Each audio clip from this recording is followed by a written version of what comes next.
આપણે સવારે ઉઠીએ ત્યારથી લઈને રાત્રે સૂઈએ ત્યાં સુધી જે કંઈ પણ વાપરીએ છીએ, ખાઈએ છીએ, પહેરીએ છીએ, ક્યારે વિચાર્યું છે કે આ બધું ક્યાંથી આવે છે?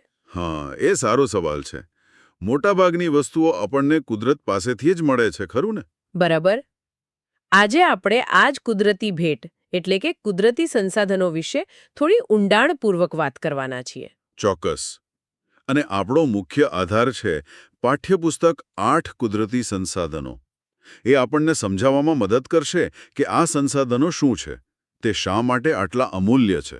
અને ખાસ કરીને આપણી ધરતી માતા એટલે કે જમીન જે આપણું પાલન પોષણ કરે છે એની વિવિધતા અને એને સાચવવાની જરૂરિયાત વિશે પણ વાત કરીશું. હા, બિલકુલ. તો ચાલો આ જાણકારીની સફર શરૂ કરીએ. પહેલો જ સવાલ મનમાં આવે, આ સંસાધન એટલે ખરેખર શું? શું કુદરતમાં રહેલી દરેક વસ્તુ સંસાધન કહેવાય? એ બહુ સારો પ્રશ્ન છે. જુઓ, સાદી ભાષામાં કહીએ તો કુદરતની એવી વસ્તુઓ જે માણસની જરૂરિયાત પૂરી કરે. પણ એમાં થોડું વધારે સમજવા જેવું છે. શું સમજવા જેવું છે? એમ કે કુદરતમાં હજારો તત્વો છે, પણ બધા જ કંઈ સંસાધન નથી ગણાતા. અચ્છા. હા, કોઈ વસ્તુ ત્યારે જ સંસાધન બને છે જ્યારે માણસ પોતાની બુદ્ધિ, આવડત અને જાણકારીથી તેને ઉપયોગમાં લે. એટલે કે જે વસ્તુ માણસની કોઈક જરૂરિયાત પૂરી કરે અને માણસ પાસે તેને વાપરવાની શારીરિક કે બૌદ્ધિક ક્ષમતા હોય. ઓહ, એટલે કે જ્યાં સુધી આપણને ખબર ન હોય કે કોઈ વસ્તુનો ઉપયોગ શું છે અથવા તેને કેવી રીતે વાપરવી, ત્યાં સુધી તે સંસાધન નથી. તદ્દન સાચું. દાખલા તરીકે, જમીનમાં કરોડો વર્ષોથી ખનિજ તેલ પડેલું હતું, પણ જ્યાં સુધી આપણે તેને શોધીને બહાર કાઢવાની અને ઉપયોગમાં લેવાની ટેકનોલોજી નહોતી વિકસાવી, ત્યાં સુધી એ આપણા માટે સંસાધન નહોતું. અને આજે? આજે તો એના વગર ચાલે જ નહીં. બરાબર. આજે એ જ ખનિજ તેલ દુનિયા માટે કેટલું મહત્વનું સંસાધન છે. ટૂંકમાં, સંસાધન બનવા માટે બે ગુણ જરૂરી છે. એક તો ઉપયોગિતા અને બીજું એને ઉપયોગમાં લેવાની માનવ ક્ષમતા. એટલે કે કુદરત, માનવ અને એની સંસ્કૃતિ આ ત્રણેય વચ્ચેની જે પ્રક્રિયા થાય એનાથી સંસાધન બને છે. વાત તો એકદમ સાચી છે. અને આ સંસાધનો વગર તો આપણું જીવન જ શક્ય નથી. ખેતીવાડી હોય, મોટા કારખાના હોય કે પછી આપણી રોજિંદા જીવનની નાની મોટી વસ્તુઓ, બધું જ આ સંસાધનો પર આધારિત છે. ચોક્કસ. આપણે સંસાધનોના ઉપયોગોને મુખ્યત્વે 3 ભાગમાં વહેંચી શકીએ. કયા 3 ભાગ? પહેલું, ખોરાક તરીકે. કુદરતી રીતે મળતા ફળો, શાકભાજી, ખેતી દ્વારા ઉગાડાતા અનાજ, કઠોળ. પછી પાલતુ પ્રાણીઓમાંથી મળતું દૂધ, માંસ, ઈંડા. હા, અને માછલી, મધ એ બધું પણ. હા, જળાશયોમાંથી મળતી માછલી અને બીજા જળચરો, મધમાખી દ્વારા બનાવેલું મધ. આ બધું જ કુદરતી સંસાધનો છે જે આપણી ભૂખ સંતોષે છે. અને બીજું, તમે કહ્યું એમ, ઉદ્યોગો માટે કાચો માલ પૂરો પાડે છે, ખરું ને? હા, બીજો મહત્વનો ઉપયોગ છે કાચા માલ તરીકે. જંગલમાંથી શું મળે? લાકડું, વાંસ, ગુંદર, લાખ, રાળ, ઔષધિઓ. ખેતીમાંથી કપાસ, શેરડી, શણ, તમાકુ. પશુઓમાંથી ઊન, ચામડું. બરાબર. અને જમીનમાંથી ખોદી કાઢવામાં આવતા ખનિજો, લોખંડ, તાંબુ, મેંગેનીઝ, બોક્સાઇટ. આ બધું જ કારખાનાઓમાં જુદી જુદી વસ્તુઓ બનાવવા માટે કાચા માલ તરીકે વપરાય છે. અને ત્રીજો ઉપયોગ, જેના વગર તો આજની દુનિયા કદાચ થંભી જાય, ઊર્જા. બિલકુલ સાચું. ત્રીજો ઉપયોગ છે શક્તિ સંસાધન તરીકે. કોલસો, પેટ્રોલિયમ એટલે કે ખનિજ તેલ, કુદરતી ગેસ. આ બધાનો ઉપયોગ આપણે વાહનો ચલાવવા, ફેક્ટરીઓ ચલાવવા, વીજળી ઉત્પન્ન કરવા અને ઘરમાં બળતણ તરીકે કરીએ છીએ. અને પેલું સૂર્યપ્રકાશ, પવન, એ બધું. હા, એ પણ મહત્વના છે. સૂર્યપ્રકાશ, પવન, વહેતું પાણી એટલે કે જળધોધ, સમુદ્રના મોજા, ભરતી ઓઠ. આ બધામાંથી પણ આપણે ઊર્જા મેળવીએ છીએ. અને હવે તો એનો ઉપયોગ વીજળી પેદા કરવા માટે વધુને વધુ થઈ રહ્યો છે. વાહ! આટલા બધા પ્રકારના સંસાધનો છે. આ બધાને વ્યવસ્થિત રીતે સમજવા માટે કોઈક રીતે એનું વર્ગીકરણ કરી શકાય? જુદા જુદા જૂથમાં? હા, ચોક્કસ કરી શકાય. સંસાધનોને મુખ્યત્વે 3 રીતે વર્ગીકૃત કરવામાં આવે છે. એક તો માલિકીના આધારે, બીજું પુનઃપ્રાપ્યતાને આધારે એટલે કે તે ફરી મળી શકે કે નહીં, અને ત્રીજું વિતરણ ક્ષેત્રને આધારે મતલબ કે તે ક્યાં મળે છે. ઓકે, ચાલો પહેલા માલિકીના આધારે સમજીએ. એમાં શું આવે? માલિકીની દ્રષ્ટિએ જોઈએ તો 3 પ્રકાર છે. પહેલું વ્યક્તિગત સંસાધન. એટલે કે આપણું પોતાનું. હા, જેની માલિકી કોઈ એક વ્યક્તિ કે પરિવારની હોય. દાખલા તરીકે આપણી જમીન, આપણું મકાન, આપણી ગાડી. બરાબર. બીજું? બીજું રાષ્ટ્રીય સંસાધન, એટલે કે જે કોઈ એક દેશની સાર્વજનિક સંપત્તિ ગણાય, જેનો ઉપયોગ આખા રાષ્ટ્ર માટે થાય. જેમ કે દેશનું લશ્કર, આપણી નદીઓ, જંગલો, જાહેર રસ્તાઓ, રેલવે અને આંતરરાષ્ટ્રીય વ્યાપાર કરવાની દેશની ક્ષમતા એ પણ રાષ્ટ્રીય સંસાધન જ છે. અને ત્રીજો પ્રકાર? ત્રીજો છે વૈશ્વિક સંસાધન. આ એટલે એવી સંપત્તિ જે કોઈ એક દેશની નહીં પણ સમગ્ર દુનિયાની, આખી માનવજાતિની સહિયારી ગણાય, જેનો ઉપયોગ વિશ્વ કલ્યાણ માટે થવો જોઈએ. દાખલા તરીકે? મોટા મહાસાગરો, એન્ટાર્કટિકા જેવો બર્ફીલો ખંડ, પછી બધા જ દેશો વચ્ચે સમજૂતીથી જે સંસાધનો વપરાય એ બધા વૈશ્વિક સંસાધન કહેવાય. સમજાયું. હવે બીજો આધાર તમે કહ્યો વિતરણ ક્ષેત્ર, એટલે કે કયું સંસાધન ક્યાં મળે છે એના આધારે. હા, આ આધારે 4 પ્રકાર પડે છે. કયા 4? પહેલું સર્વસુલભ, એટલે કે જે બધે જ મળી રહે, એના માટે ક્યાંય જવું ન પડે. જેમ કે હવા, ઓક્સિજન. બરાબર. હવામાં રહેલો ઓક્સિજન અને નાઇટ્રોજન એ સર્વસુલભ છે.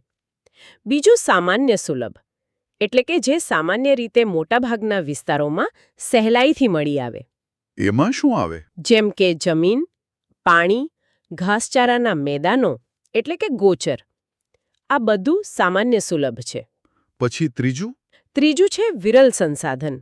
વિરલ એટલે જે ભાગ્યે જ મળે, એટલે કે ખૂબ મર્યાદિત જગ્યાઓ પર જ મળે. આમાં તો બધા ખનિજો આવી જાય ને? કોલસો, પેટ્રોલિયમ. હા, મોટાભાગના ખનિજો આમાં આવે. કોલસો, પેટ્રોલિયમ, તાંબુ, સોનું, યુરેનિયમ વગેરે. એ અમુક ચોક્કસ જગ્યાએથી જ મળે. અને ચોથો પ્રકાર? ચોથો છે એકલ સંસાધન, એટલે કે એવું સંસાધન જે આખી દુનિયામાં ભાગ્યે જ કદાચ 1 કે 2 જગ્યાએથી જ મળતું હોય. આવું પણ હોય. કોઈ ઉદાહરણ?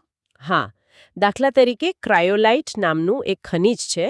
એ દુનિયામાં મુખ્યત્વે ફક્ત ગ્રીનલેન્ડ ટાપુમાંથી જ મળે છે.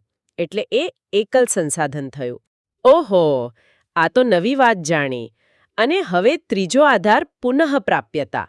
મને લાગે છે આ બહુ જ મહત્વનું વર્ગીકરણ છે. શું તે ફરીથી બની શકે છે કે નહીં? બિલકુલ. આ સૌથી અગત્યનું કહી શકાય. આના આધારે 2 મુખ્ય પ્રકાર છે: નવીનીકરણીય અને અનવીનીકરણીય. નવીનીકરણીય એટલે? રિન્યુએબલ. હા, રિન્યુએબલ. આ એવા સંસાધનો છે જે કુદરતી રીતે પોતાની મેળે જ ચોક્કસ સમયગાળામાં ફરીથી બની જાય છે, અથવા તો તે ક્યારેય ખૂટતા જ નથી, એટલે કે અખૂટ હોય છે. દાખલા તરીકે? જંગલો, વૃક્ષો કાપીએ તો ફરી ઉગાડી શકાય. સૂર્યપ્રકાશ, પવન, પાણી આ અખૂટ છે. પશુ પક્ષીઓ, એમની વસ્તી પ્રજનન દ્વારા ટકી રહે છે. આ બધા નવીનીકરણીય છે. અને અનવીનીકરણીય? Non renewable. હા, અનવીનીકરણીય આ એવા સંસાધનો છે જે એકવાર વપરાઈ ગયા પછી ફરીથી ઉપયોગમાં લઈ શકાતા નથી, અથવા તો એને બનતા લાખો કરોડો વર્ષ લાગે છે. મતલબ કે આપણા જીવનકાળ દરમિયાન કે નજીકના ભવિષ્યમાં તે ફરીથી બની શકતા નથી. આમાં તો પેલું કોલસો, પેટ્રોલિયમ, કુદરતી ગેસ એ બધું આવે ને? બરાબર. ખનિજ કોલસો, પેટ્રોલિયમ, કુદરતી ગેસ, મોટાભાગના ધાતુ ખનિજો, આ બધા અવિનીકરણીય છે. એકવાર વાપરી લીધા પછી એ ખલાસ. અહીંયા જ ખરી સમસ્યા શરૂ થાય છે નહીં? આપણી જરૂરિયાતો તો અમર્યાદિત છે, સતત વધતી જાય છે, વસ્તી પણ વધી રહી છે. પણ આ અવિનીકરણીય સંસાધનો તો મર્યાદિત છે. અને છેલ્લા 100-200 વર્ષમાં આપણે જે ઝડપથી આ સંસાધનો વાપર્યા છે, વિજ્ઞાન અને ટેકનોલોજીના વિકાસને કારણે, તે ખરેખર ચિંતાજનક છે. તમે એકદમ સાચી દિશામાં વિચારી રહ્યા છો. આ વર્તમાન સમયનો એક મોટો પડકાર છે. જો આપણે આ જ રીતે આડેધડ બેફામ વપરાશ ચાલુ રાખીશું તો ભવિષ્યની પેઢીઓ માટે શું બચશે? એટલું જ નહીં, કદાચ આપણો પોતાનો વિકાસ અને આપણું જીવન સ્તર ટકાવી રાખવું પણ મુશ્કેલ બની જશે. તો કરવું શું જોઈએ આ સંસાધનો બચાવવા માટે? આથી જ સંસાધનોનું યોગ્ય આયોજન અને સંરક્ષણ કરવું અત્યંત જરૂરી બની ગયું છે. સંરક્ષણ એટલે બચાવ કરવો. પણ એનો અર્થ એ નથી કે વાપરવાનું જ બંધ કરી દેવું. સંરક્ષણ શબ્દનો સીધો સંબંધ સંસાધનોના વિવેકપૂર્ણ ઉપયોગ સાથે છે. અછત હોય ત્યાં સંરક્ષણની વાત આવે. વિવેકપૂર્ણ ઉપયોગ એટલે કે સમજી વિચારીને વાપરવો. હા, જરૂર જેટલું જ વાપરવું, બગાડ ન કરવો, ભવિષ્યનો વિચાર કરવો. જો આડેધડ વપરાશ ચાલુ રહેશે તો વિકાસ ટકાવવો અને જીવન સ્તર જાળવી રાખવું બંને મુશ્કેલ બનશે. તો આ વિવેકપૂર્ણ ઉપયોગ અને સંરક્ષણ માટે આપણે શું કોન્ક્રીટ પગલાં લઈ શકીએ? એના માટે કેટલાક નક્કર, વ્યવસ્થિત પગલાં લેવાની જરૂર છે. જુઓ, સૌથી પહેલાં તો આપણા દેશમાં કે આપણા પ્રદેશમાં કયા સંસાધનો ઉપલબ્ધ છે, કેટલા પ્રમાણમાં છે, એની ગુણવત્તા કેવી છે, ક્યાં આવેલા છે, આ બધી જાણકારી મેળવવી પડે. એમાંથી કેટલા વપરાઈ ગયા છે, કેટલા હજુ વપરાયેલા છે અથવા ભવિષ્યમાં મળી શકે એવા સંભવિત છે, એનો અંદાજ કાઢવો પડે. એટલે પહેલાં તો આપણી પાસે શું છે એની ગણતરી કરવી પડે. બરાબર. પછી જે સંસાધનો મર્યાદિત છે, ખાસ કરીને જે અનિર્વહનીય છે, જે ફરી નથી બનવાના, એનું વૈજ્ઞાનિક ઢબે યોગ્ય પદ્ધતિથી જ દોહન કરવું, એટલે કે એને કાઢવા અને જરૂર હોય ત્યાં જ વાપરવા, બગાડ સદંતર અટકાવવું. ત્રીજું, જે સંસાધનોની માત્રા વધારી શકાય તેમ છે, જેમ કે જંગલો, એના વિકાસ માટે ખાસ પ્રયત્નો કરવા, વધુને વધુ વૃક્ષો વાવવા, જળ સંચય કરવું. અને જે આજે સહેલાઈથી મળે છે એનું શું? જેમ કે પાણી? સારો મુદ્દો. જે આજે સસ્તા કે સરળતાથી મળે છે એને પણ વેડફવા નહીં, ભવિષ્ય માટે કરકસરથી સાચવવાની ટેવ પાડવી. પાણી હોય કે વીજળી. ટેકનોલોજી કઈ રીતે મદદ કરી શકે? ટેકનોલોજીનો ઉપયોગ કરીને જે મર્યાદિત સંસાધનો છે એના વિકલ્પો શોધવા. દાખલા તરીકે કોલસા કે પેટ્રોલ ડીઝલથી ચાલતા વાહનોને બદલે સૌર ઉર્જા કે ઇલેક્ટ્રિક વાહનોનો ઉપયોગ વધારવો. પવન ઉર્જા, બાયોગેસ જેવા વિકલ્પો વિકસાવવા. અને કાયદા નિયમો? હા, સરકારે સંસાધનોના સંરક્ષણ માટે યોગ્ય કાયદા અને નિયમો બનાવવા જોઈએ અને તેનું કડકપણે પાલન પણ કરાવવું જોઈએ. અને છેલ્લે આપણા જેવા સામાન્ય નાગરિકોની શું ભૂમિકા? સૌથી અગત્યનું, નાગરિકોમાં, લોકોમાં, ખાસ કરીને વિદ્યાર્થીઓમાં સંસાધનોના વિવેકપૂર્ણ ઉપયોગ અંગે જાગૃતિ કેળવવી અને એક જાહેર આંદોલન બનાવવું પડે. દરેક વ્યક્તિએ આને પોતાની ફરજ સમજવી જોઈએ. આ મુદ્દાઓ ખરેખર ખૂબ જ મહત્વના છે અને વિચાર માંગી લે તેવા છે. હવે આપણે ચર્ચાને એક એવા સંસાધન તરફ લઈ જઈએ જે આપણા અસ્તિત્વનો જ આધાર છે, જમીન. જમીન. સાદી ભાષામાં જમીન એટલે શું? હા. અને તે આપણા માટે કેમ આટલી જરૂરી છે? હા, જમીન ખૂબ જ મહત્વનું સંસાધન. સામાન્ય રીતે આપણે કહીએ છીએ કે ભૂસપાટીનું જે ઉપરનું પડ છે, જેમાં વનસ્પતિ ઉગે, તેને જમીન કહેવાય. બરાબર. વૈજ્ઞાનિક રીતે જોઈએ તો તે પૃથ્વીના પોપડા પરનું અનેક કણોથી બનેલું એક પાતળું પડ છે. એમાં શું હોય? ખનિજો હોય, ભેજ હોય, હ્યુમસ એટલે કે સેન્દ્રિય તત્વો હોય, હવા હોય. આ બધું યોગ્ય પ્રમાણમાં ભળેલું હોય. હ્યુમસ એટલે શું કહ્યું તમે? હ્યુમસ એટલે વનસ્પતિ અને જીવજંતુઓના જે અવશેષો હોય એ જ્યારે સડી જાય ત્યારે જે કાળો પોચો પદાર્થ બને તે. આ હ્યુમસ જમીનને ફળદ્રુપતા આપે છે. અને જમીનની નીચે શું હોય? મૂળ ખડક સ્તરો હોય છે. અને આ જમીન બનવાની પ્રક્રિયા કેવી હોય છે? એમ જ બની જાય? ના ના, એ બહુ લાંબી અને ધીમી પ્રક્રિયા છે. એમ સમજો કે થોડા સેન્ટીમીટર જમીનનું પડ બનતા હજારો વર્ષો લાગી જાય છે. હજારો વર્ષો? બાપરે. હા, તે બને છે કેવી રીતે? જે મૂળ ખડકો હોય એના ઉપર તાપ, ઠંડી, વરસાદ, પવન આ બધાની અસર થાય એટલે એ ખડકો તૂટે, એનું ખવાણ થાય, ધોવાણ થાય, એમાંથી બારીક કણો બને. એટલે કે પથ્થરમાંથી માટી બને? હા, એક રીતે એમ કહી શકાય. એ પથ્થરના કણોમાં પછી જૈવિક અવશેષો ભળે, એટલે કે મરી ગયેલી વનસ્પતિ, જીવજંતુઓ એ સડીને હ્યુમસ બનાવે. પછી એમાં ભેજ ભળે, હવા ભળે, આ બધું મિશ્રણ થઈને લાંબા ગાળે જમીન તૈયાર થાય છે. ટૂંકમાં જમીન એટલે ખનિજો અને જૈવિક તત્વોનું કુદરતી મિશ્રણ, જેમાં વનસ્પતિને ઉગાડવાની ક્ષમતા છે. અને આબોહવાની અસર કેવી પડે એના પર? આબોહવાની અસર જમીન નિર્માણ પર બહુ મોટી હોય છે. જે તે પ્રદેશની આબોહવા જ નક્કી કરે છે કે કેવા પ્રકારની જમીન બનશે. એક રસપ્રદ વાત કહું? હા, કહો ને. જો લાંબા સમય સુધી કોઈ વિસ્તારમાં આબોહવા એકસરખી રહે તો ત્યાં ભલેને નીચે અલગ અલગ પ્રકારના ખડકો હોય, પણ ઉપર બનતી જમીન લગભગ એક જ પ્રકારની હોય. ઓહ! અને એનાથી ઉલટું પણ સાચું છે. જો મૂળ ખડક એક જ પ્રકારનો હોય પણ તે જુદી જુદી આબોહવાવાળા વિસ્તારોમાં હોય તો તેમાંથી બનતી જમીન અલગ અલગ પ્રકારની હોય છે. ભારતમાં તો આબોહવા અને ભૂપૃષ્ઠમાં કેટલી બધી વિવિધતા છે, એટલે જમીનના પણ ઘણા પ્રકારો હશે જ ને. ચોક્કસ. ભારતની જમીનમાં ખૂબ વિવિધતા જોવા મળે છે. રંગ, આબોહવા, માતૃખડકો, ફળદ્રુપતા આ બધાને આધારે એના પ્રકારો પડે છે. ભારતની ખેતીવાડી પર સંશોધન કરતી જે મુખ્ય સરકારી સંસ્થા છે, ભારતીય કૃષિ સંશોધન પરિષદ, એટલે કે ICAR, હા, ICAR. એમણે ભારતની જમીનને મુખ્યત્વે 8 પ્રકારોમાં વહેંચી છે. 8 પ્રકાર કયા કયા છે? ચાલો એમના વિશે જાણીએ. કદાચ નકશામાં પણ આપણે આ વિસ્તારો જોઈ શકીએ છીએ. હા, પાઠ્યપુસ્તકમાં નકશો પણ આપેલો છે. તો આ 8 પ્રકારો છે. 1 કાંપની જમીન, 2 રાતી અથવા લાલ જમીન, 3 કાળી જમીન, 4 લેટેરાઇટ કે પડખાઉ જમીન, 5 રણ પ્રકારની જમીન, 6 પર્વતીય જમીન, 7 જંગલ પ્રકારની જમીન, 8 અને દલદલ કે પીઠ પ્રકારની જમીન. ચાલો એક પછી એક વાત કરીએ. સૌથી પહેલી ટાંપની જમીન. એ ક્યાં જોવા મળે અને કેવી હોય? કાંપની જમીન એલ્યુવિયલ સોઇલ. આ ભારતની સૌથી મહત્વની જમીન કહી શકાય. દેશના કુલ ક્ષેત્રફળના લગભગ 43% ભાગમાં આ જમીન છે. 43%. એટલે કે લગભગ અડધો વિસ્તાર. હા, ઘણો મોટો વિસ્તાર. મુખ્યત્વે ઉત્તર ભારતનું જે વિશાળ મેદાન છે, પૂર્વમાં બ્રહ્મપુત્ર નદીની ખીણથી શરૂ કરીને પશ્ચિમમાં સતલુજ નદી સુધી એ આખું કાંપની જમીનનું બનેલું છે. એ સિવાય દક્ષિણ ભારતમાં નર્મદા, તાપી, મહાનદી, ગોદાવરી, કૃષ્ણા, કાવેરી જેવી મોટી નદીઓની ખીણોમાં અને એમના મુખ ત્રિકોણ પ્રદેશોમાં પણ આ જમીન જોવા મળે છે. અને બને છે કેવી રીતે? નામ પરથી લાગે છે કે કાંપથી બનતી હશે. બરાબર. નદીઓ પહાડો પરથી પોતાની સાથે જે માટી, રેતી, કાંપ ઘસડી લાવે છે એ મેદાનોમાં કે કિનારા પર પાથરે છે. એનાથી આ જમીન બને છે. એટલે જ એ ખૂબ ફળદ્રુપ હોય છે. એમાં કયા તત્વો વધુ હોય? એમાં પોટાશ, ફોસ્ફોરિક એસિડ અને ચૂનાનું પ્રમાણ સારું હોય છે. પણ નાઇટ્રોજન અને હ્યુમસ, સેન્દ્રિય તત્વો થોડા ઓછા હોય છે.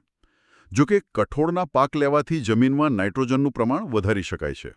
અને પાક? કયા પાક સારા થાય?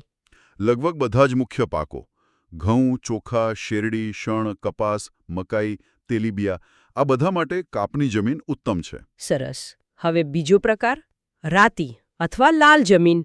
એના નામ જેવો જેનો રંગ હશે. હા, રાતી અથવા લાલ જમીન, રેડ સોઇલ. એનો રંગ લાલ હોય છે. ભારતના કુલ ક્ષેત્રફળના લગભગ 19% વિસ્તારમાં આ જમીન છે.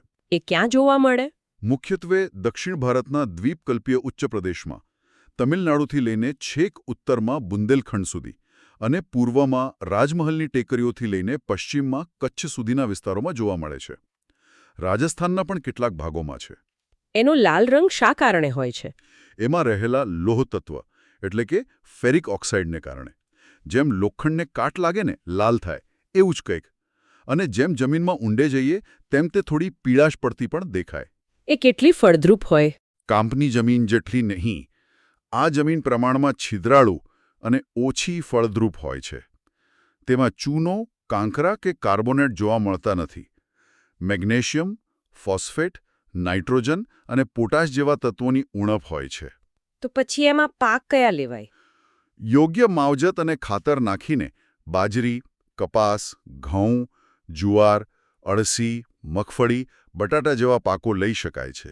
ઓકે, હવે ત્રીજી, જેના વિશે આપણે બધાએ સાંભળ્યું જ હોય, કાળી જમીન, જે કપાસ માટે ખાસ જાણીતી છે.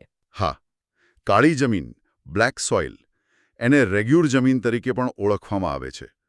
ભારતના કુલ ક્ષેત્રફળના લગભગ 15% વિસ્તારમાં આ કાળી જમીન ફેલાયેલી છે. એ ક્યાં બનેલી છે? એનો ઉદ્ભવ મુખ્યત્વે દક્ષિણના લાવાના પથરાવાથી થયેલો છે. કરોડો વર્ષ પહેલાં જ્વાળામુખી ફાટવાથી જે લાવા પથરાયો એના ખડકોમાંથી આ જમીન બની છે. એટલે મુખ્યત્વે મહારાષ્ટ્ર, મધ્યપ્રદેશ એ બાજુ. હા, મહારાષ્ટ્ર, પશ્ચિમી મધ્યપ્રદેશ, આંધ્રપ્રદેશ અને કર્ણાટકના કેટલાક ભાગોમાં એ મુખ્યત્વે જોવા મળે છે. ગુજરાતમાં પણ દક્ષિણ ગુજરાતમાં સુરત, ભરૂચ, નર્મદા, વડોદરા, તાપી, ડાંગ જિલ્લાઓમાં આ જમીન છે. કાળો રંગ તો છે જ, પણ બીજું? એની સૌથી મોટી ખાસિયત છે એની ભેજ સંગ્રહ કરવાની ક્ષમતા. એ પાણીને લાંબા સમય સુધી જાળવી રાખી શકે છે. એટલે ઓછા પાણીવાળા સૂકા વિસ્તારોમાં પણ એ ઉપયોગી છે. અને પેલું તિરાડો પડવાનું? હા, એ પણ એની ઓળખ છે. જ્યારે સૂકાય છે ત્યારે એમાં ઊંડી ઊંડી ફાટો કે તિરાડો પડી જાય છે. એ દેખાવ જ અલગ હોય છે. અને ફળદ્રુપતા? એ ઘણી ફળદ્રુપ હોય છે. તેમાં લોહ, ચૂનો, કેલ્શિયમ, પોટાશ, એલ્યુમિનિયમ અને મેગ્નેશિયમ કાર્બોનેટનું પ્રમાણ સારું હોય છે. અને પાક તો મુખ્યત્વે કપાસ. હા, કપાસના પાક માટે તો એ સર્વોત્તમ ગણાય છે.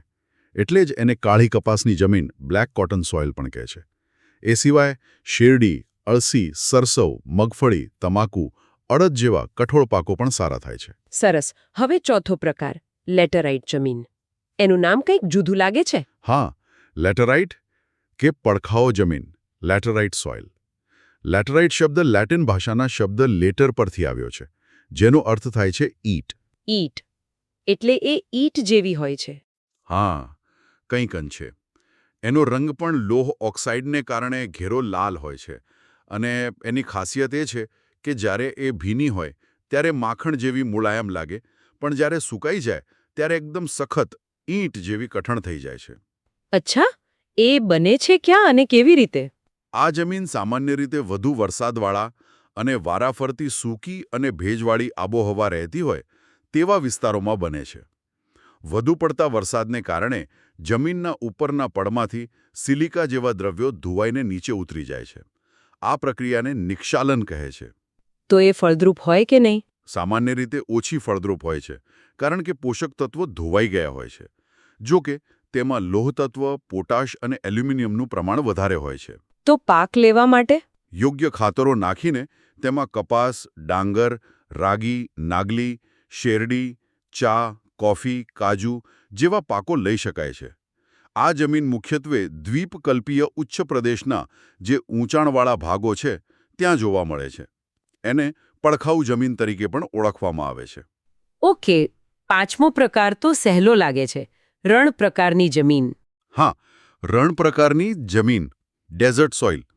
નામ પ્રમાણે જ આ જમીન સૂકી અને અર્ધસૂકી આબોહવાવાળા વિસ્તારોમાં જોવા મળે છે. એટલે કે રાજસ્થાન.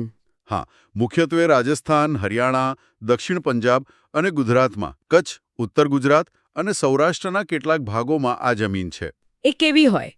તે મુખ્યત્વે રેતાળ અને ઓછી ફળદ્રુપ હોય છે. તેમાં પાણીમાં ઓગળી શકે તેવા ક્ષારોનું પ્રમાણ વધારે હોય છે. તો ખેતી? સિંચાઈની સગવડ હોય તો જ શક્ય બને. મુખ્યત્વે બાજરી અને જુવાર જેવા ઓછા પાણીએ થતા પાકો લઈ શકાય છે. બરાબર.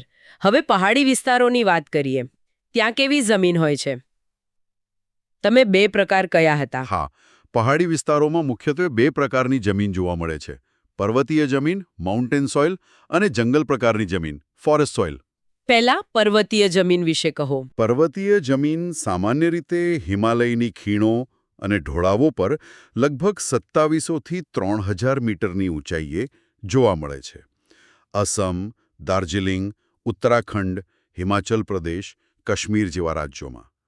આ જમીનનું સ્તર ઘણું પાતળું હોય છે અને તે પૂરેપૂરે વિકસેલી નથી હોતી, એટલે કે અપરિપક્વ હોય છે. અને જંગલ પ્રકારની જમીન?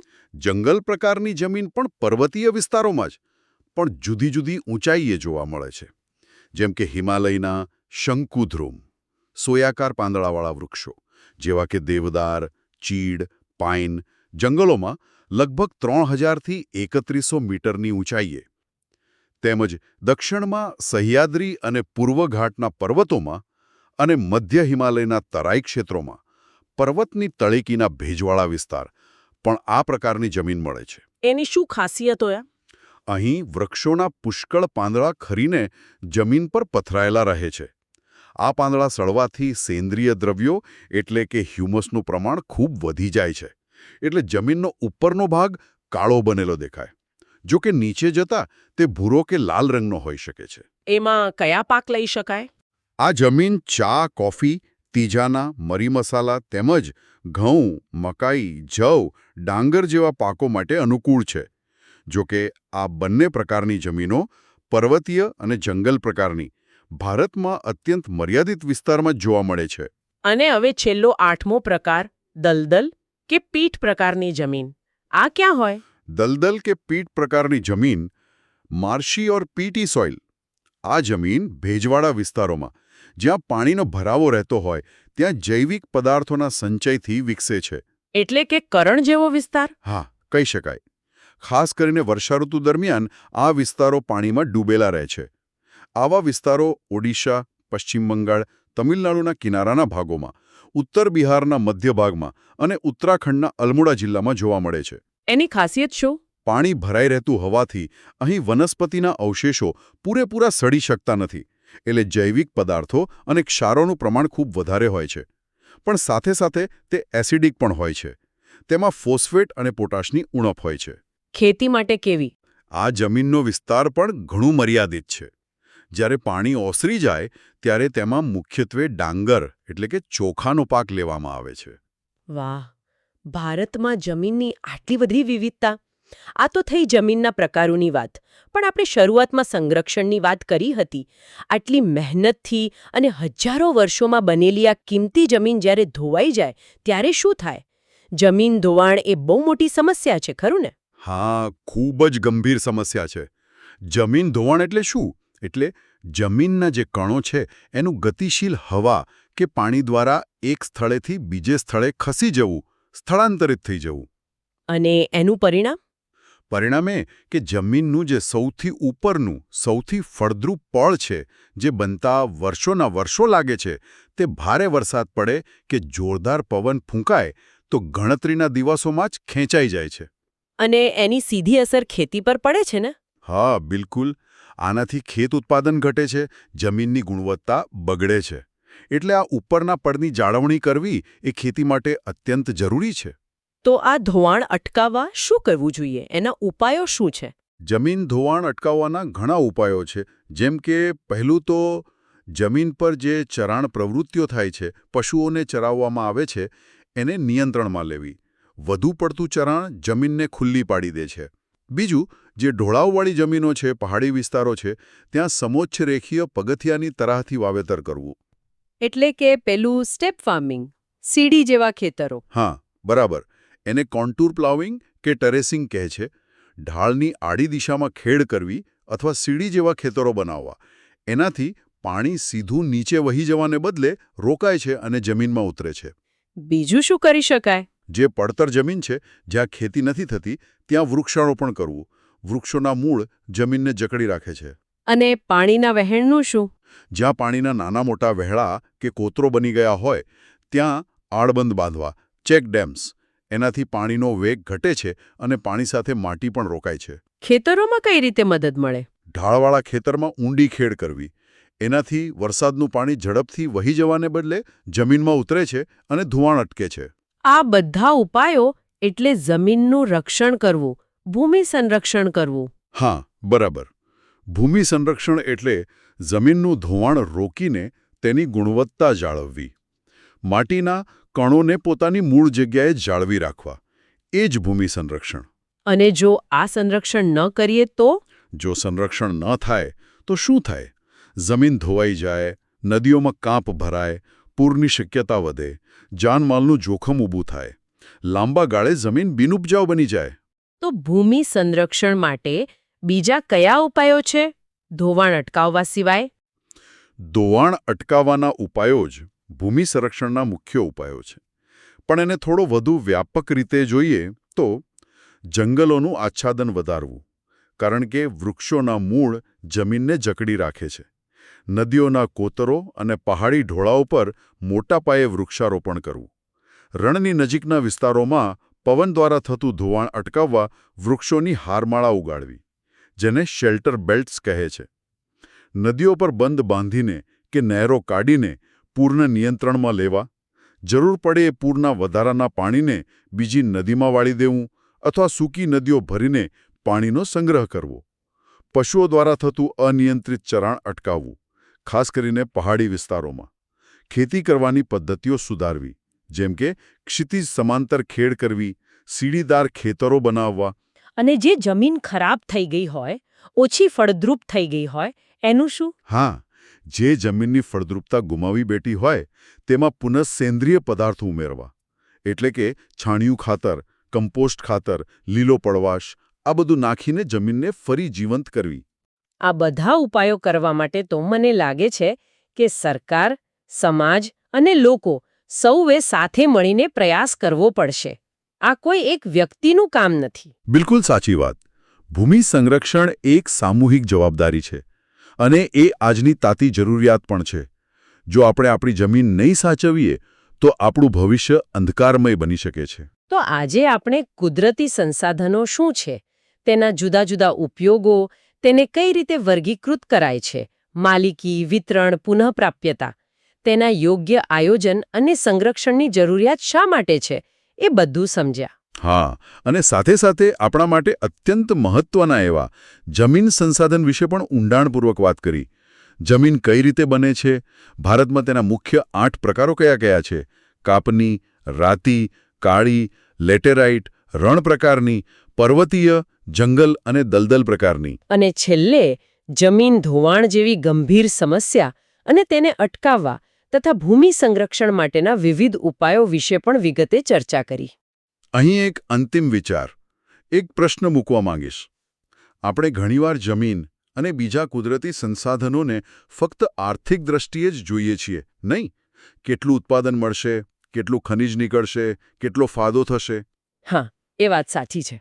પણ શું આપણે ક્યારે તેના પર્યાવરણીય મૂલ્ય વિશે, તેના સાંસ્કૃતિક મહત્વ વિશે પૂરતું વિચારીએ છીએ? આ ધરતી, આ હવા, આ પાણી, આ જંગલો એ માત્ર આપણી આ પેઢીની જ મિલકત નથી. એ તો આવનારી અસંખ્ય પેઢીઓનો પણ વારસો છે. તો પ્રશ્ન એ છે કે શું આપણે આ વારસો તેમને સારી હાલતમાં સાચવીને સોંપી શકીશું? આપણે પોતે વ્યક્તિગત સ્તરે આપણા રોજિંદા જીવનમાં એવા નાના નાના કયા બદલાવ લાવી શકીએ જેથી આ અમૂલ્ય સંસાધનોનું જતન થાય?